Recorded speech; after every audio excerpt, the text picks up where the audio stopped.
Tout à fait, tout à fait. نعم نسمعك.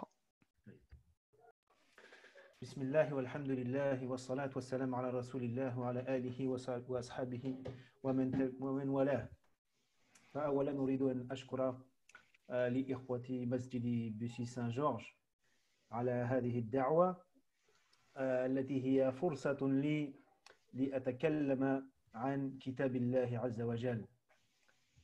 Donc d'abord, je voudrais remercier les frères de la mosquée de Bussy-Saint-Georges qui m'ont invité et qui me donnent donc la possibilité, l'occasion de parler du livre d'Allah Azza wa Jal. يا إخوتي وأخواتي الكرام، نحن في شهر رمضان، شهر العبادة وشهر القرآن. أنزل كتاب الله إلى سماء الدنيا قبل أن ينزل منجما إلى رسول الله صلى الله عليه وسلم طول 23 سنة.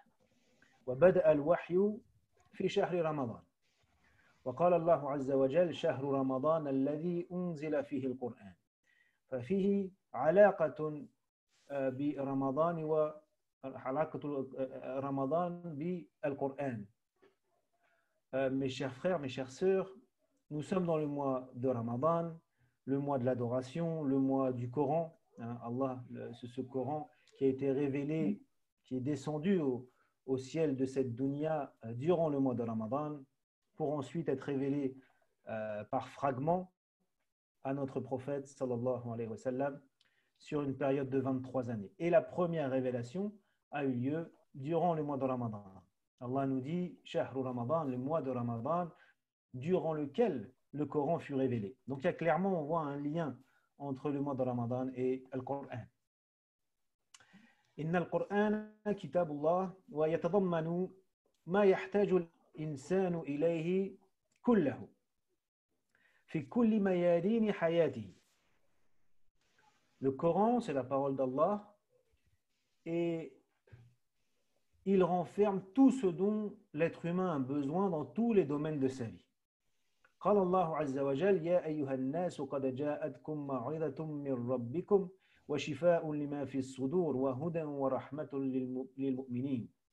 Allah nous dit: ô les gens, est venue à vous une maw'idha, une exhortation de la part de votre Seigneur, une guérison de ce qu'il y a dans les poitrines et une guidance et une miséricorde pour les croyants. قد جاءكم من الله نور وكتاب مبين يهدي به الله من اتبع رضوانه سبل السلام ويخرجهم من الظلمات إلى النور بإذن ربهم ويهديهم إلى صراط مستقيم. Est venue à vous une lumière d'Allah et un livre explicite par lequel Allah guide celui qui cherche à suivre les voies de son agrément. Il les fait sortir des ténèbres vers la lumière par sa permission et il les guide sur un droit chemin. وروى الإمام البخاري عن عثمان بن عفان أن النبي صلى الله عليه وسلم قال: خيركم من تعلم القرآن وعلمه. Et l'imam al-Bukhari rapporte d'après Uthman ibn Affan que le prophète sallallahu alayhi wa sallam a dit: le meilleur d'entre vous, c'est celui qui apprend le Coran et l'enseigne. فيا إخوتي وأخواتي، هذا الموضوع كتاب الله لا موضوع أهم منه. Mes chers frères et mes chères sœurs, ce sujet, le livre d'Allah, c'est le sujet le plus important dans notre vie. لأن نحن مسلمون والحمد لله، ونعلم أن مقصد حياتنا عبادة الله وكسب رضاه ورحمته، ولا سبيل إلى تحقيق هذا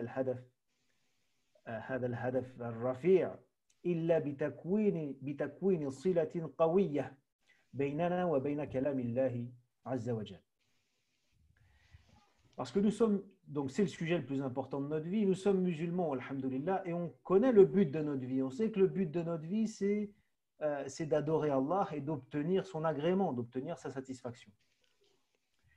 Et ce but-là, il peut être atteint, il y a plusieurs moyens de l'atteindre, mais tout se passe par le fait d'avoir une relation forte, une relation intime avec le livre d'Allah, Al-Qur'an.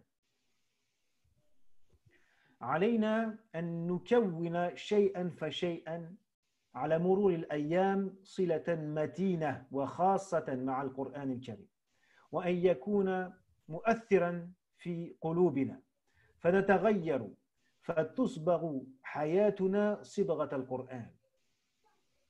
Il faut absolument, c'est fondamental que l'on façonne, que l'on construise petit à petit un lien fort entre nous et le Coran, un lien fort et un lien intime.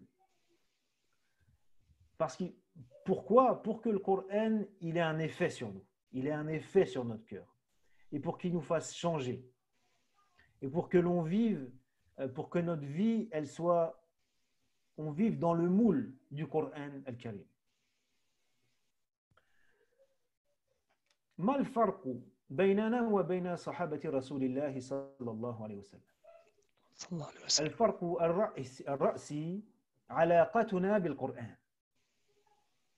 كانوا يقرؤون نفس الكتاب ولم يكن عندهم مصاحف، واليوم عندنا المصاحف في البيوت كلها والقرآن في الهواتف، كلنا في جيبنا عندنا القرآن وقراءة القراء والترجمة والتفاسير وغير ذلك. فالقراءة أسهل لنا مما كانت في زمن الصحابة رضي الله عنهم أجمعين. فكان يقرؤون نفس الكتاب ولكن شتان بين تأثيره فينا وتأثيره في قلوب الصحابة، لا يقارن.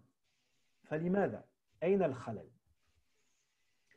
Si on prend la génération des compagnons radiallahu anhum ajma'in, qu'Allah les agrée tous, quelle est la grande différence entre eux et nous? La différence, c'est la relation qu'ils avaient avec le Coran et celle que nous avons avec le Coran. Parce qu'ils lisaient le même livre que nous. Ils lisaient le même livre que nous. Et encore à leur époque, c'était beaucoup plus difficile que nous. Il n'y avait pas de livre qui rassemblait toutes les sourates. Toutes les sourates ont été mises à l'écrit à l'époque du prophète et du vivant du prophète sallallahu alayhi wa sallam, mais elles étaient un peu éparpillées sur différents supports et chez différents compagnons. Ils n'avaient pas un livre qui les rassemble comme ça. Nous, aujourd'hui, rien de plus facile que d'acheter un mushaf. Tout le monde a un mushaf à la maison, au moins un. On a même le Coran dans notre poche, dans nos téléphones avec les récitateurs et la traduction et le tafsir, etc., etc. C'est beaucoup plus facile pour nous d'avoir accès au Coran qu'à l'époque des compagnons. Et pourtant, on voit qu'il y a un monde entre l'effet qu'a eu le Coran sur eux et l'effet qu'il a sur nous. C'est incomparable. Comme notre situation est incomparable avec la leur, notre lien avec le Coran est incomparable avec le leur. Alors pourquoi? Qu'est-ce qui s'est passé? Où est la faille? في الحقيقة غفلنا عن القرآن. أصبحت علاقتنا به سطحية. بعضنا لا يستعملونه إلا لتزيين جدر البيوت. بعضنا يقرؤونه ولكن كم منا يعيشون معه؟ كم منا يعيشون في ظلاله؟ La réalité, c'est on a délaissé le livre d'Allah. On a délaissé le livre d'Allah. Dans le sens où notre relation avec lui, elle est devenue superficielle, elle est devenue légère. Certains ont réduit même l'utilisation du Coran à décorer les murs des salons. Impossible de rentrer chez un musulman sans qu'il y ait des versets du Coran accrochés au mur. D'autres, quand même, ils le lisent. Mais combien vivent le Coran? Combien vivent selon les enseignements du Coran? واعلموا أن مقصد نزول القرآن ليس الطرب من صوت القارئ، لا، بل مقصده أن نعتبر العبرة التي فيه وأن تكون تلك العبرة محققة ومنزلة في حياتنا أن نستنير بنور القرآن. Le but de la révélation d'Allah, de la révélation du Coran, c'est quoi? C'est pas d'apprécier la jolie voix du récitateur. Non. Même si évidemment c'est bien de s'embellir et d'apprécier la récitation du Coran, c'est un bien. C'est un bien à condition qu'on ne réduise pas notre relation à ça. Ça, c'est presque secondaire. On doit être touché par le sens, pas par la jolie voix. On doit saisir les enseignements qu'il y a dans le Coran. Et ces enseignements, on doit les concrétiser dans notre vie. On doit les mettre en pratique. Le Coran, il doit illuminer notre vie. C'est pour ça qu'il a été révélé. لما سئلت أمنا عائشة رضي الله عنها في خلق رسول الله صلى الله عليه وسلم ماذا أجابت؟ قالت كان خلقه القرآن. Lorsque on a demandé à notre mère Aïcha quel était le caractère, la morale du prophète sallallahu alayhi wa sallam, elle a répondu que son caractère, c'était le Coran. Et c'est ce caractère, c'est cette morale inspirée du Coran, c'est ça qui a fait de lui le prophète sallallahu alayhi wa sallam qui ne savait pas lire, qui ne savait pas écrire. Ça a fait de lui le maître de l'humanité, l'exemple à suivre, le modèle et le professeur pour l'humanité. بهذا الخلق أصبح النبي الأمي سيد البشر ومعلمه وقدوته. Parce que lui, sallallahu alayhi wa sallam, vivait pleinement le Coran. ولاحظوا كيف يصف الله تأثير كلامه في النفوس وفي القلوب باستعارة جميلة. Regardez comment Allah nous décrit avec une analogie, une métaphore lumineuse, comme il y en a beaucoup dans le Coran, comment il nous décrit l'effet du Coran sur les cœurs.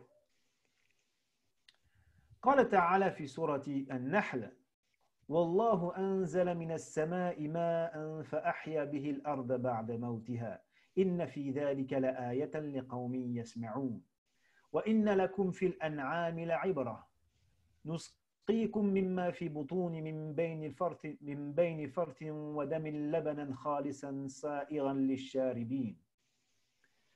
Allah fait descendre de l'eau du ciel et par cette eau il rend la vie à la terre après qu'elle fut morte. Il y a en cela un signe pour un peuple qui entend. Et vous avez dans le bétail une leçon à tirer, un enseignement. Nous vous abreuvons de ce qui se trouve dans leur ventre, mélange d'excréments et de sang, un lait pur et délicieux pour ceux qui le boivent. ثم يقول عز وجل ومن الثمرات النخيل والأعناب تتخذون منه سكرا ورزقا حسنا إن في ذلك لآية لقوم يعقلون. Et ensuite, il nous dit, vous avez dans les fruits du dattier et du raisin, vous prenez une boisson enivrante et une subsistance délicieuse. Il y a en cela un signe pour des gens, pour un peuple qui réfléchit.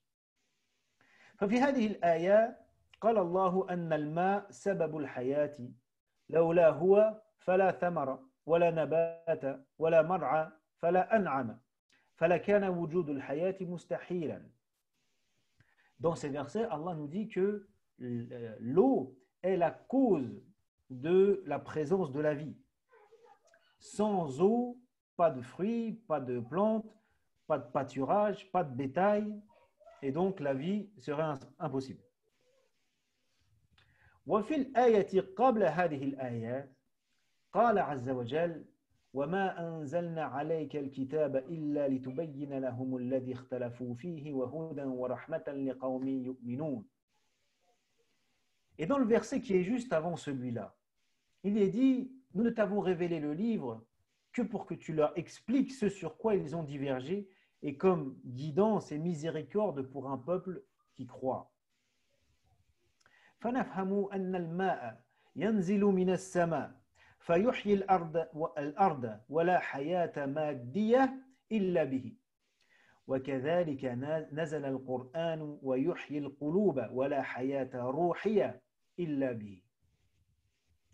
Donc, Allah nous parle de l'eau qui descend du ciel et qui est la cause de la vie terrestre, et il nous dit juste avant que le Coran aussi descend du ciel, et il vient trancher les différends, et il est un guide et une miséricorde. Comme l'eau descend du ciel pour faire revivre la terre morte, une eau sans laquelle aucune vie n'est possible, de la même façon, le Coran est venu du ciel rendre la vie au cœur mort, un Coran sans qui aucune vie spirituelle n'est possible. Et très souvent, il y a cette analogie dans le Coran et la Sunna entre le fait de la différence entre celui qui invoque son Seigneur et celui qui ne l'invoque pas est comme le mort et le vivant. روى الإمام البخاري أن النبي صلى الله عليه وسلم قال مثل الذي يذكر ربه والذي لا يذكر ربه مثل الحي والميت. C'est rapporté par Al-Bukhari. Aussi, Allah nous dit dans un autre verset ومن كان ميتا فأحييناه وجعلنا له نورا يمشي به في الناس كمن مثله في الظلمات ليس بخارج منها كذلك زين للكافرين ما كانوا يعملون. Celui qui était mort et que nous avons ramené à la vie et à qui nous avons assigné une lumière, ici il s'agit du Coran, grâce à laquelle il marche parmi les gens, est-il pareil à celui qui est dans les ténèbres sans pouvoir en sortir? Ainsi nous avons enjolivé aux mécréants ce qu'ils œuvrent. فلنسقي قلوبنا كلام الله يحييها الله فستظهر ثمار لذيذة. Abreuvons nos cœurs des trésors du Coran et Allah fera renaître de nos cœurs des fruits délicieux. Il fera renaître nos cœurs. Il fera apparaître des fruits délicieux.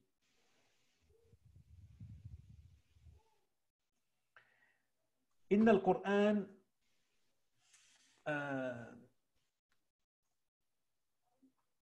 إن القرآن مملوء excusez-moi عفوا عندي مشكلة مع الحاسوب excusez-moi j'ai un petit problème avec l'ordinateur. Voilà, nickel.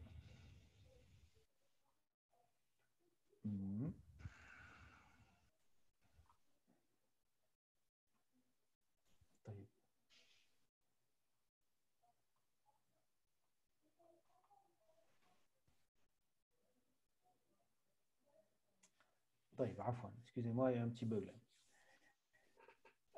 إن القرآن مملوء بكنوز وأسرار لا يقدر قيمتها لكن يكشفها الله لمن يشاء ولمن يستحقه. Le livre d'Allah, il est rempli de trésors et de secrets, des trésors d'une valeur inestimable. Mais, comme tout dans cette vie, ce n'est pas gratuit. Il faut les mériter. Il faut les mériter. On peut très bien lire le Coran, c'est ce qu'on fait souvent, et on le lit de façon superficielle et on passe à côté de joyaux sans nous en rendre compte. Et la première condition pour avoir accès à ces trésors, c'est la taqwa. الشرط الأول التقوى. قال الله في بداية سورة البقرة ففي بداية الكتاب ذلك الكتاب لا ريب فيه هدى لمن للمتقين. يخاطب القرآن الناس جميعا ولكن لا يستفيد به إلا المتقون. Allah nous dit au début de Surat al-Baqarah, donc au début du livre, voici le livre au sujet duquel il n'y a aucun doute, et c'est un guide pour les pieux, les muttaqin. Le Coran s'adresse à l'humanité, mais n'en profite vraiment que les pieux. قد يقرأه المرء ولا يستفيد به كم من غير المسلمين قرأوه ودرسوه من المستشرقين مثلا ولكن بقى قلوبهم مغلقة ولم يدخل الإيمان فيها. Beaucoup peuvent lire le Coran sans en tirer profit, sans que ça leur profite. Combien de non-musulmans ont lu le Coran? Certains l'ont même étudié, parmi notamment les orientalistes. Et pourtant, leur cœur est resté fermé à la vérité.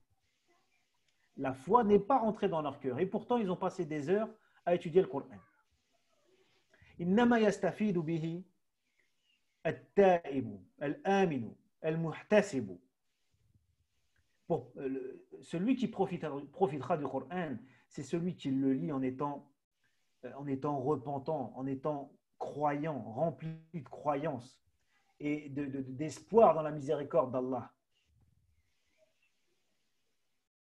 Et c'est ce que nous disent ces versets qu'on a déjà récités. Allah nous dit que c'est une guérison pour ce qu'il y a dans les poitrines et une guidance et une miséricorde pour les croyants. قال تعالى أن القرآن شفاء لما في الصدور وهدى ورحمة للمؤمنين وقال يهدي به الله من اتبع رضوانه. Il nous dit aussi, Allah guide par ce Coran celui qui cherche à avoir la satisfaction d'Allah. فيجب أن تكون قلوبنا مستعدة ومستحقة لدخول نور الله فيه. فلا بد من تطهير نيتنا أولا. تطهير نيتنا عند القراءة. Il faut que nos cœurs soient préparés à recevoir la lumière. Il faut se préparer, il faut qu'ils soient disposés à recevoir le message et que le message rentre vraiment dans le cœur. Et que ça ne soit pas juste une lecture comme ça, superficielle, où on prononce les mots, mais que rien ne pénètre dans la poitrine. Alors, premièrement, qu'est-ce qu'il faut faire? Innamal a'malu binniyat. Premièrement, purifier son intention et corriger notre intention. قال تعالى يهدي به الله من اتبع رضوانه. فلا نقصد بقراءة القرآن إلا التقرب إلى الله وكسب رضوانه. Allah nous dit qu'il guide seulement celui qui cherche la satisfaction d'Allah. Celui qui cherche autre chose, alors il ne sera pas guidé. On ne vise par la lecture du Coran que le fait de se rapprocher d'Allah et d'obtenir sa satisfaction. ثم لا بد من تزكية قلوبنا من أمراضها كالحسد والبخل والكبر لأن نور الله لا يدخل في قلب كيف متنجس. Il faut aussi purifier nos cœurs de leurs maladies, des impuretés qu'ils contiennent.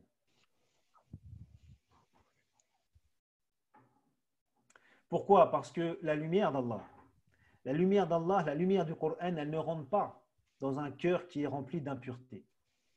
Donc, purifier son cœur des impuretés que sont la jalousie, l'avarice, l'orgueil, etc.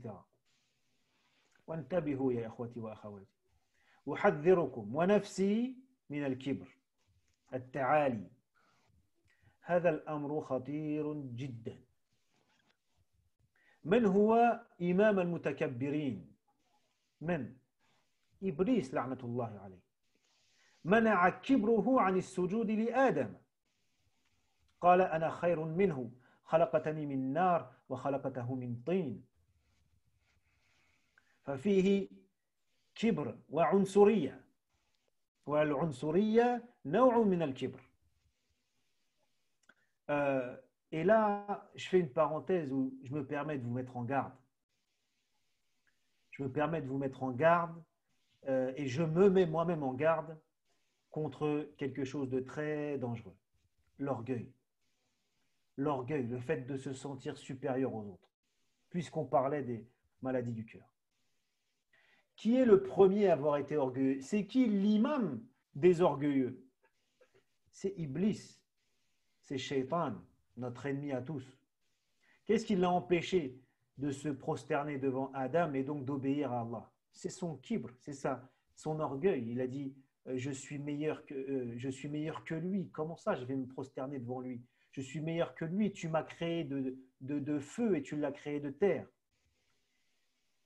Et regardez, là, il y a de l'orgueil, il y a du racisme. Je suis meilleur que lui de par mes origines. Moi, mes origines, elles sont du feu. Lui, c'est de la terre. Moi, je suis supérieur à lui. Dans le racisme, c'est une sorte d'orgueil. Donc, l'orgueilleux qui se croit supérieur aux autres, en plus à cause de ses origines, en vérité, il marche sur les traces de Shaitan. المتكبرين إن المتكبرين والعنصريين إنما يتبعون خطوات الشيطان ومن لم يطهر نفسه من الكبر فلن يفتح الله أبواب كتابه له لن يفهمه معاني آياته المعاني العميقة ولا سبيل له إلى الصراط المستقيم وكيف أعلم ذلك؟ قال الله في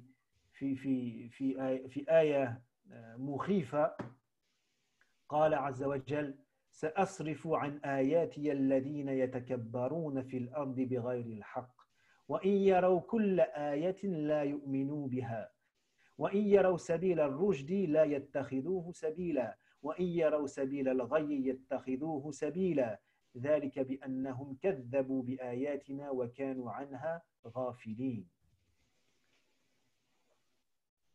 ونسأل الله السلامة والعافية.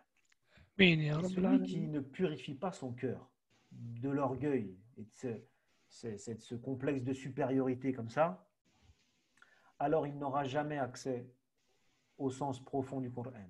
Allah lui ferme les portes de son livre et il lui ferme les portes du droit chemin. Et comment je sais ça? Je sais ça parce que Allah nous le dit dans un verset qui fait peur, dans lequel il dit je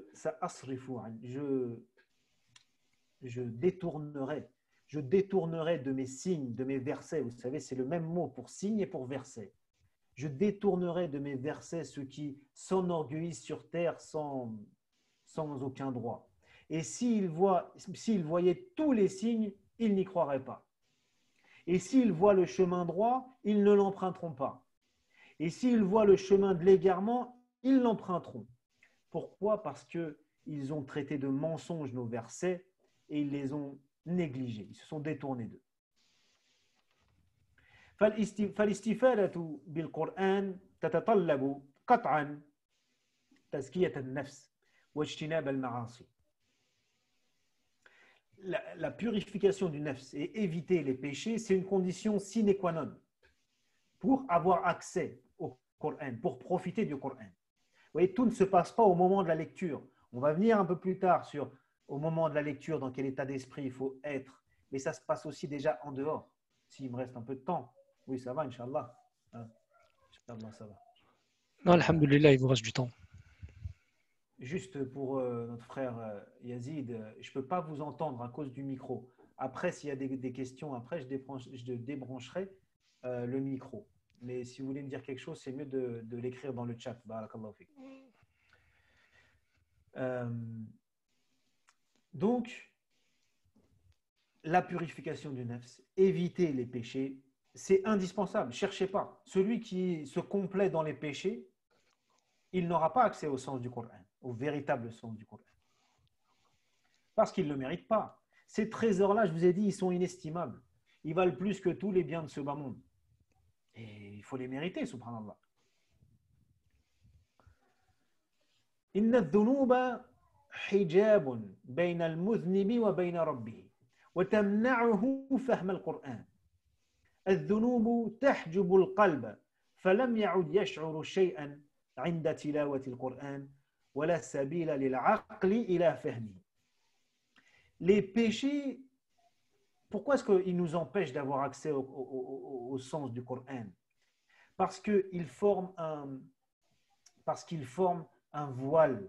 Ils enveloppent le cœur, les péchés. Il ne faut pas croire que quand on commet un péché, on l'a commis et puis voilà, après le temps passe et moi-même j'ai oublié et c'est fini. Non, non, non, non. Le péché, il laisse une trace sur le cœur. Et vous connaissez certainement le hadith, où dans lequel le prophète sallallahu alayhi wa sallam nous dit إن العبد إذا أخطأ خطيئة نكتت في قلبه نكتة سوداء فإذا هو نزع واستغفر وتاب سقل قلبه فإن عاد زيد فيها حتى تعلو قلبه وهو الران الذي ذكر الله كلا بل ران على قلوبهم ما كانوا يكسبون. Le prophète sallallahu alayhi wa sallam nous dit dans un hadith rapporté par At-Tirmidhi, le serviteur, lorsqu'il commet un péché, un point noir apparaît sur son cœur. S'il cesse, s'il arrête ce péché, s'il demande pardon et se repent, alors le cœur est purifié de ça, de cette tâche. Mais s'il persiste, s'il continue, alors la tâche, elle augmente au point de recouvrir tout le cœur. Et c'est ce dont Allah parle dans Surat al-Mutaffifin lorsqu'il dit « Non, mais leurs cœurs ont été recouverts de ce qu'ils faisaient. » Comment on peut comprendre? Il est recouvert de ce qu'il faisait. En fait, il est recouvert des traces des péchés qu'il commettait. وَمَنْ تَكَلَّمَ اللَّهُ عَنْهُ الَّذِينَ رَانَ عَلَى قُلُوبِهِمْ مَا كَانُوا يَكْسِبُونَ مَنْ هُمْ فننظر إلى الآية السابقة فيها قال الله وإذا تتلى عليهم آياتنا قال أساطير الأولين الذين إذا تليت عليهم آيات القرآن يقولون إنما هذه أساطير الأولين.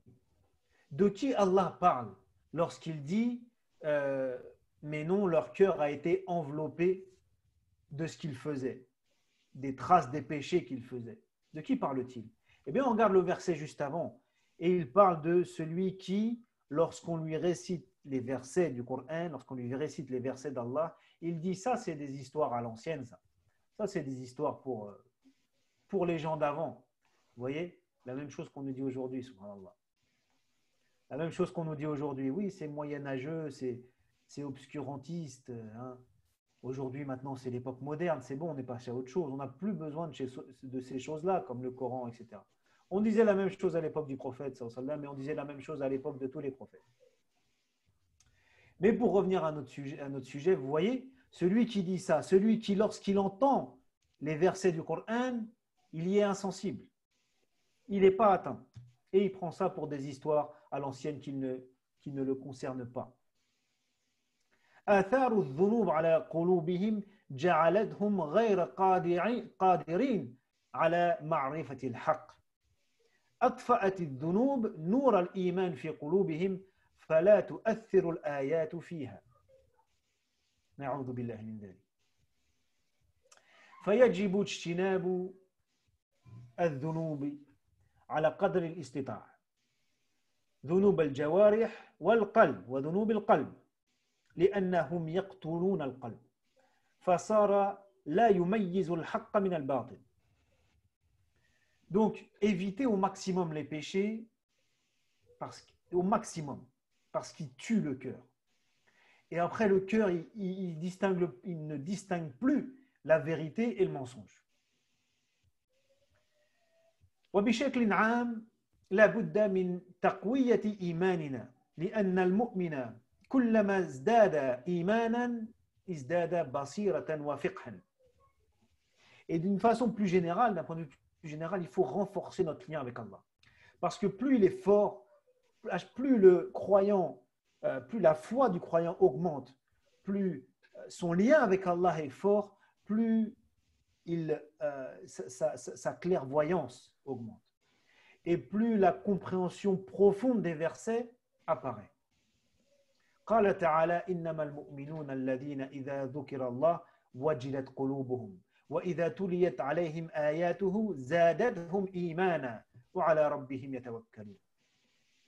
Allah nous dit que les vrais croyants, c'est qui? C'est ceux dont les cœurs frémissent lorsque Allah est mentionné. Et quand ces versets sont récités, cela fait augmenter leur foi. Et ils s'en remettent à leur Seigneur. وإضافة إلى ذلك من ناحية عملية لابد من قراءة يومية. قراءة يومية. نضع كقاعدة في حياتنا لا يمضي يوم ولم أفتح المصحف. لا، مستحيل. Ensuite, d'un point de vue un peu plus pratique, il faut que l'on ait un contact quotidien avec le Coran. Comment est-ce que c'est possible qu'un croyant, qu'une croyante passe une journée sans avoir lu le Coran, sans avoir lu au moins quelque chose, quelques versets du Coran? C'est pas possible normalement. Il faut qu'on mette comme règle dans notre vie: je ne passe pas une journée, je ne me couche pas le soir sans avoir ouvert le mushaf, sans avoir lu quelque chose du Coran. من يقرأ القرآن قراءة يومية تتكون بينه وبين كتاب الله صلة قوية، فشيئا فشيئا يكشف الله له كنوز آياته المخفية، وأصبح الروح محب كلام الله ويتلذذ بتلاوته. وإن جاء يوم لم يتلو القرآن فيضيق صدره وأصبح كأنه يحتاج إليه، لأن قراءة القرآن تغذية الروح. Celui qui lit le Coran comme ça, qui est dans ce chemin d'avoir un lien quotidien avec le Coran, tout en purifiant son nefs et son cœur, et en y mettant toute la sincérité, alors petit à petit, un lien fort se forge entre lui et la parole d'Allah. Et donc entre lui et Allah. C'est un lazim. Ça va avec. Et là, petit à petit, au fur et à mesure du temps, Allah nous dévoile les secrets et les délices que contient le Coran. Et il y a une relation d'amour qui se crée entre nous et le livre d'Allah. Au point où je vous assure, quand on est dans cette situation, s'il se passe, donc on a l'habitude de lire le Coran tous les jours, en réfléchissant sur les versets, avec tadabbur, avec sincérité, eh bien, il y a un tel lien qui se crée que si un jour passe, parfois ça arrive, un jour pas comme les autres, un jour passe et on n'a pas lu notre passage du Coran, alors la personne, elle se sent mal, elle est gênée, il y a quelque chose qui ne va pas, il y a quelque chose qui manque, parce que c'est son âme qui a besoin de sa nourriture. La lecture du Coran devient la nourriture de l'âme. Et comme le corps a besoin de sa nourriture pour être en bonne santé, l'âme et le cœur ont besoin de leur nourriture pour être en bonne santé. Et la nourriture de l'âme, c'est la spiritualité, et en premier lieu, c'est la lecture du Coran. فلا بد من برنامج يومي كل يوم نعتزل عن الناس ونأخذ مدة خاصة لقراءة كتاب الله وتدبره.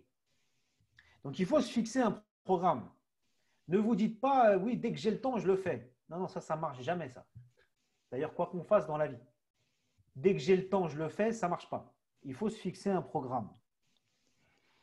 Un programme chaque jour. Je fixe un moment où je m'isole. Je ne suis là pour personne.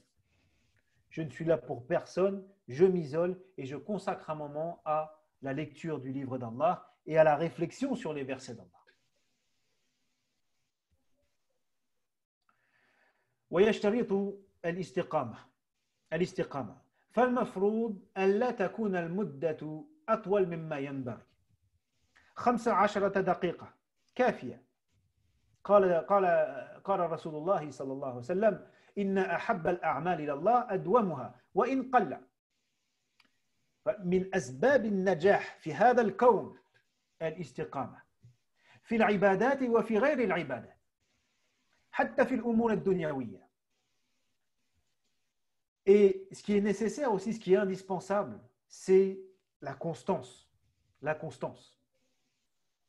Donc, comme il faut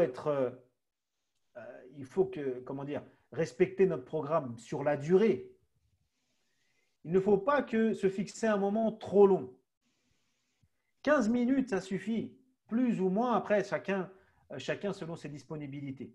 Mais ce n'est pas la peine de se dire chaque jour, je vais lire 2 heures. On ne va pas tenir. On va peut-être le faire une fois ou deux, sinon on n'y arrivera pas. Celui qui y arrive, mashallah, qu'Allah accepte et ça veut dire qu'il lui a fait miséricorde. Mais la plupart d'entre nous, 2 heures par jour, on n'y arrivera pas. Donc, un petit moment, un quart d'heure, 20 minutes.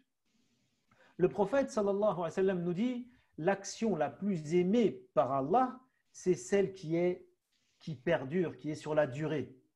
Même si c'est un petit peu. Et ça, c'est une règle dans cet univers.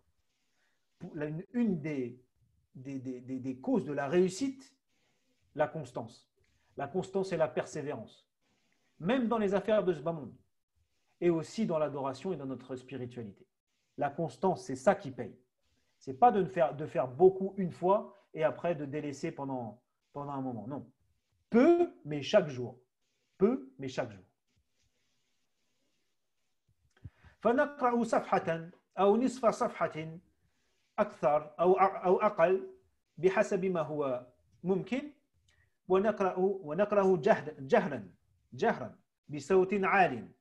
Donc on lit une page, une demi-page, plus ou moins selon les possibilités de chacun. Et donc on s'isole et on lit à voix haute. On lit à voix haute.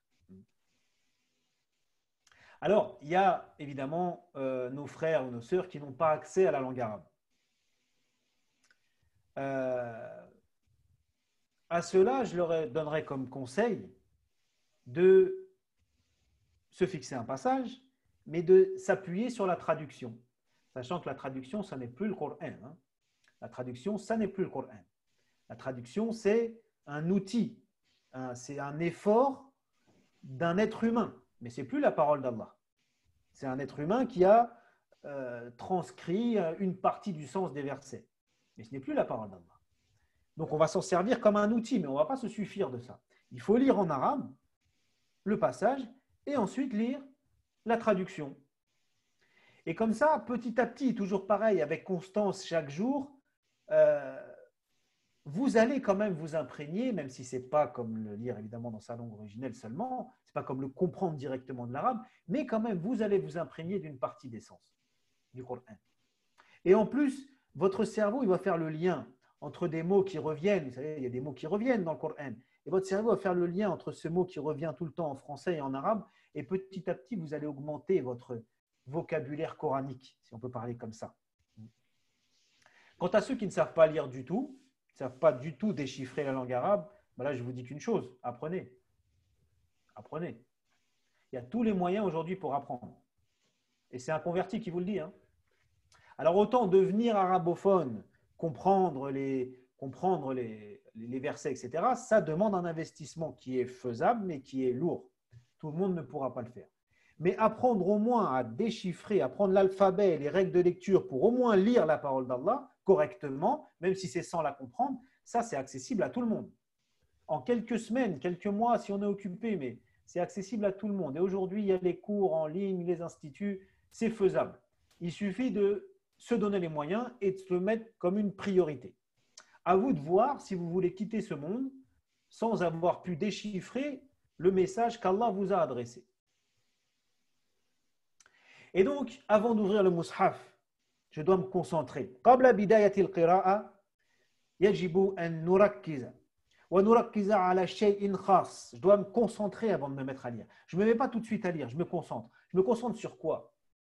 قال الإمام ابن القيم الجوزية رحمه الله قال في كتابه الفوائد إذا أردت الانتفاع بالقرآن فاجمع قلبك عند تلاوته وسماعه وألقي سمعك واحضر حضور من يخاطبه به من تكلم سبحانه منه إليه فإنه خطاب منه لك على لسان رسوله صلى الله عليه وسلم وقال تعالى في سورة قاف إن في ذلك لذكرى لمن كان له قلب وألقى السمع وهو شهيد. Sur quoi est-ce qu'il faut se concentrer? L'imam Ibn al-Qayyim, il nous dit dans son livre Al-Fawaid, si tu veux profiter du Coran, alors rassemble ton cœur, c'est-à-dire rends ton cœur et ton ouïe attentif et sois concentré, car c'est Allah qui te parle. C'est sa parole qui t'est adressée par l'intermédiaire de son prophète sallallahu alayhi wa sallam. Et Allah dit dans Surat Qaf, il y a bien là un rappel pour qui a un cœur prêt qui a un cœur et prête l'oreille tout en étant témoin. Et ici, témoin, ça signifie attentif.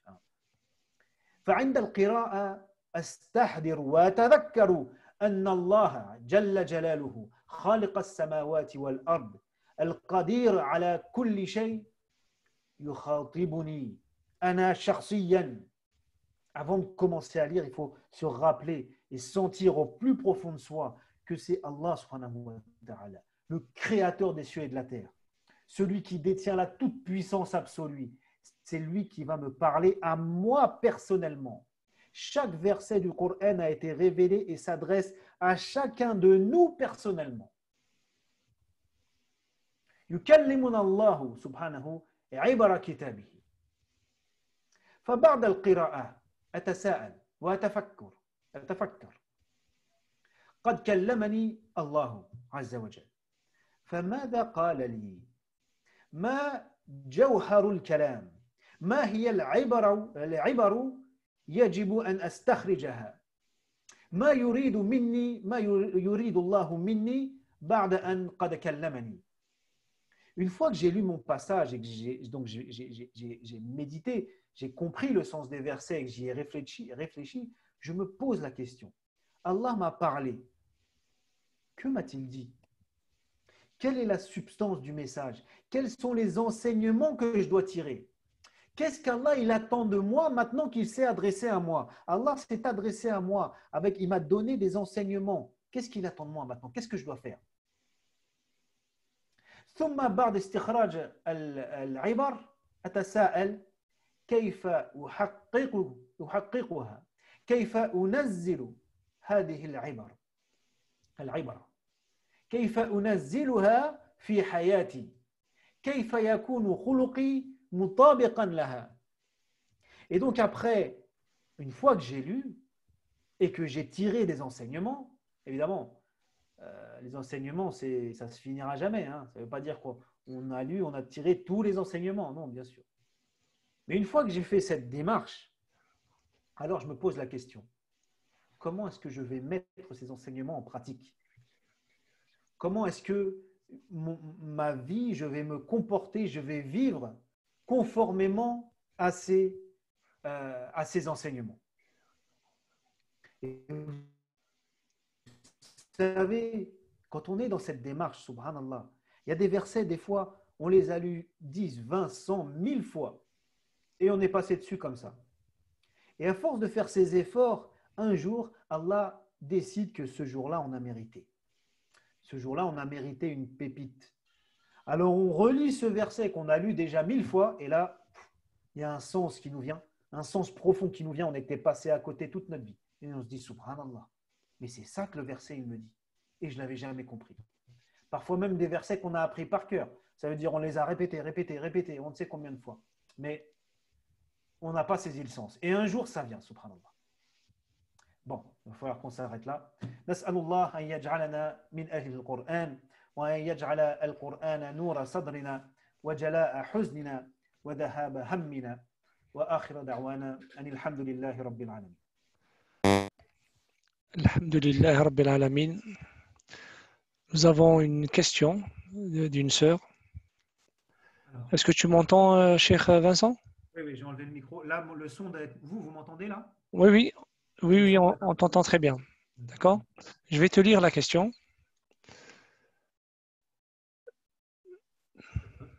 Quel conseil donnez-vous pour pouvoir concilier la lecture, méditation, qui sont des droits du Coran, avec l'apprentissage et la révision du Coran, surtout pour être régulier? C'est vrai que je vois bien ce que veut dire notre sœur Amina. C'est vrai que le Coran, il a plusieurs droits sur nous, d'être lu, d'être médité, mais aussi c'est vrai d'être mémorisé. Et qui dit mémorisation dit révision. Et que tout ça, ça prend du temps. Tout ça, ça prend du temps et des fois, on a du mal à prendre le temps qu'il faut pour tout ça. Et si on ne révise pas, on risque d'oublier. Donc, c'est vrai. Maintenant, il faut pouvoir concilier les deux. C'est indispensable. On ne peut pas se satisfaire juste de la mémorisation comme ça, sans compréhension. ce n'est pas le but premier de la révélation du Coran. Alors, je sais que ça prend du temps et on a d'autres choses à faire dans la vie, que la mémorisation aussi, ça prend du temps, mais il vaut mieux mémoriser un peu moins et avoir du temps pour le méditer que tout miser sur la mémorisation. Et vous savez, parmi les problèmes de notre relation avec le Coran dont je voulais parler au début, auquel j'ai fait allusion au début, il y a ça aussi. Bien sûr que c'est bien d'apprendre le Coran. Ne me faites pas dire ce que je n'ai pas dit. Hein. C'est magnifique d'apprendre par cœur le Coran et c'est indispensable et il faut le faire. Mais il ne faut pas le réduire à ça, notre lien avec le Coran. Nous, on pense qu'au hifz et à la beauté de la récitation. Et il y a les concours de récitation avec un public, etc. Et les gens sont en extase devant la beauté de la récitation. Oui, c'est bien, mais ça reste des relations quand même superficielles. En tout cas, ça vient en deuxième.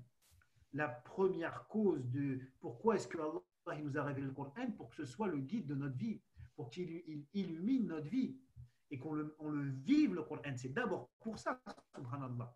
Vous savez, il y a des ulama, et notamment Maliki, qui déconseillent de trop embellir sa voix.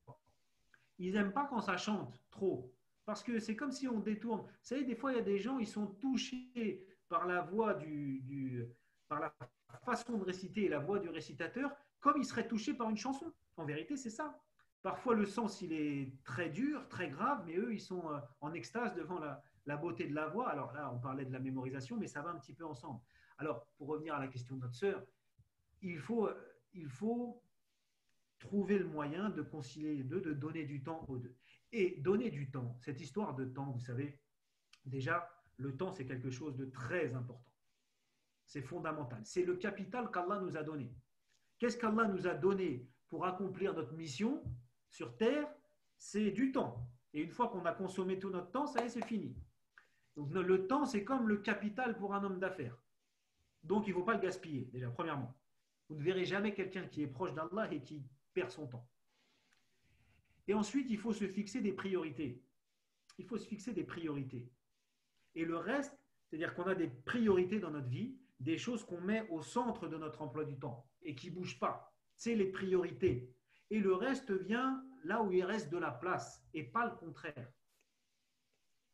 Il ne faut pas que ce soit parce que, par exemple, si on prend un moment pour le Coran, mais qu'après, ah bah oui, je devais le faire à 18h, mais il y a un tel qui m'a appelé, il y a eu ça, et puis j'ai dû aller sur les réseaux sociaux, et puis il y a, je ne sais pas, tout ce qui peut nous occuper dans la vie. Donc, je n'ai pas pu le faire. Mais est-ce qu'on se dit la même chose pour le travail?